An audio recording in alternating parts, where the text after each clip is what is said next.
संत तुकाराम महाराज बीज निमित्त पालखी मिरवणूक संपन्न।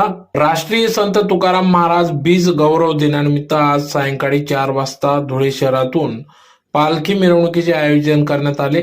तर सदर या कार्यक्रमाचे आयोजन श्री संत श्रेष्ठ जगद्गुरु तुकाराम बीज समितीच्या वतीने करण्यात आले होते। तर कार्यक्रमाप्रसंगी या ठिकाणी माजी आमदार शरद पाटील यांच्या घराजवळ असलेल्या जुने धुळ्यातील गल्ली नंबर 12 येथील दुर्गादेवी मंदिर येथून या मिरवणुकीस पालखी मिरवणुकीस सुरुवात झाली।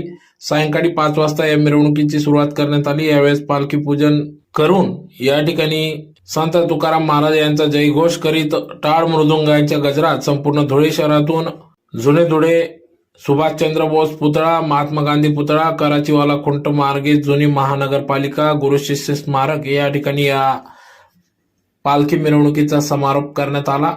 तर या कार्यक्रमाप्रसंगी